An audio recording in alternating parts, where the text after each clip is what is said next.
I feel like my favorite part was either the permission that we were given to really have fun and play and go full out, because normally when you're on camera doing film or television, it's very like you're kind of working to pare it back, make it smaller, more like less detectable what's going on.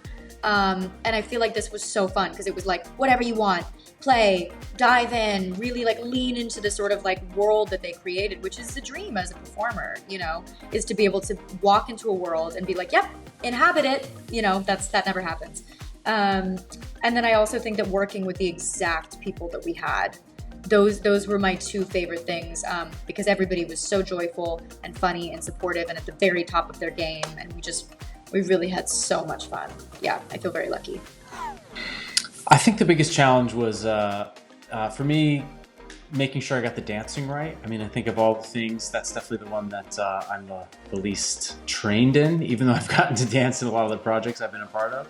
So that's always the one that gives me a little extra worry. But I think besides that, it's the kind of the tone of the piece, you know, the particular brand of the comedy and how it works. I've never kind of gotten to do a really traditional musical like this, where you're playing this idea of someone that's a bit one-dimensional. But with this, especially because we really, as Dub was saying, we learned that kind of the further we went and the more we leaned into that, and almost the bigger we were, the better it worked against these contemporary actors and comedians in Cecily and Keegan with their characters. So it was just something that was very unique and different that I've really never gotten to do before. Yeah, I definitely think for me, it's not even really a scene that I really take much part in. It's the finale number, the beginning of the finale when Keegan is singing to Cecily. That to me, like, will stick out as one of my favorite experiences on a set, is seeing Keegan's performance. And then even watching it back, I was like, ooh, it's just so moving. It's so human.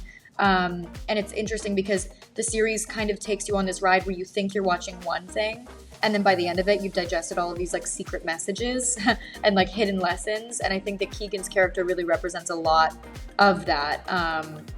And the turn he makes at the end, that scene is just very special. Yeah, I mean, that's a great scene. You kind of watch Keegan's character say he doesn't like musicals and refuse to be a part of it. And he chooses to kind of fully enter himself into the world to get Cecily's character back. So it's pretty cool. But no, I think just also getting to do, we shot this last fall, where obviously the Broadway community is still not, Broadway's not reopened, and the theater community around the world, was kind of shut down because of what was happening. So the fact that we got to kind of be doing something so normal, getting to do a musical amidst that climate everywhere, was really, really amazing and special for us. Oh, very interesting.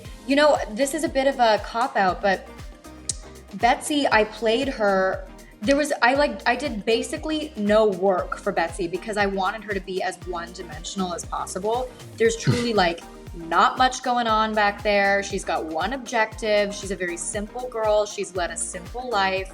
And so I really, there's not like too much character development genuinely, because I wanted her to be, for the first time for any character I've ever played, like an idea, like someone that was so thin as a character, like emotionally, that you know that she's like someone else's projection, like not a real person.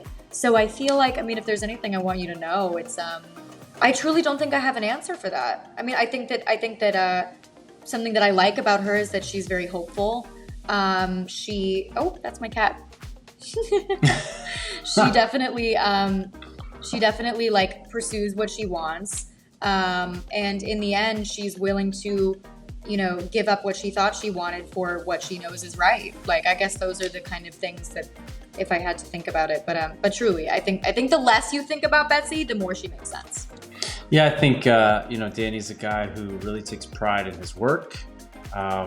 He hates being an outsider, that everybody looks at him like he's different. And I think ultimately he just wants to, be accepted and be loved. He doesn't necessarily like this role that's been thrust upon him, and he's dealing with it. But I think ultimately he just wants to be accepted by everyone around him. Mine would definitely be, I'm actually kind of wearing one today. There's a sort of like in everything that Betsy wears, she has boning that is like sort of like an imitation of a corset, but easier because you just zip it up the back.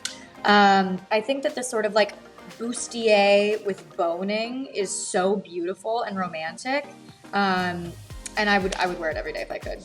Yeah, I think for me, it's definitely the high-waisted pants. You know, you get to really wear those for these kind of characters, and I mean, they're coming back a little bit in current fashion, I guess you would say. But no, I would wear them every day. I think they're very they inform how you walk, and it feels very comfortable to be in, and I think it's like a really nice a nice nod to the way people used to dress and used to purposefully dress a little bit more than maybe people do now.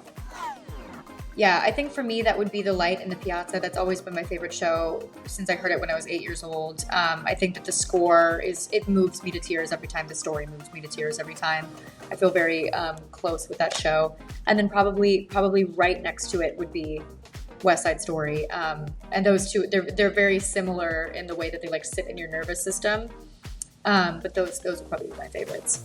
I think for me, there's a couple. It's hard to really narrow it down for one, but I think more classical musicals, Carousel or West Side Story, Sunday in the Park with George is something that I've always really admired as just like a beautiful piece of art. And more contemporary for me, I think it's Rent. You know, it was a show that I saw at a very pivotal time in my life when I was about 18, and it totally made me rethink how pop and rock music could be displayed on stage, and then it actually ended up being my first professional job somehow. So those are the ones for me. I think that true love, at this point, how I'm defining it, until I change it again in 2 years when I learn more about myself, is about being a whole and complete person on your own, knowing yourself inside out, and how to take care of yourself, so that the love that you have for someone else isn't out of a need for a partner or needing anything from them, but is truly out of a place of, I fully see you, I'm not projecting anything onto you, I love you for who you are, not what you can give to me, and we like meet together as equals in a union. And I think that's healthy, and that's like actually coming from a place of love rather than anything else that might look like love.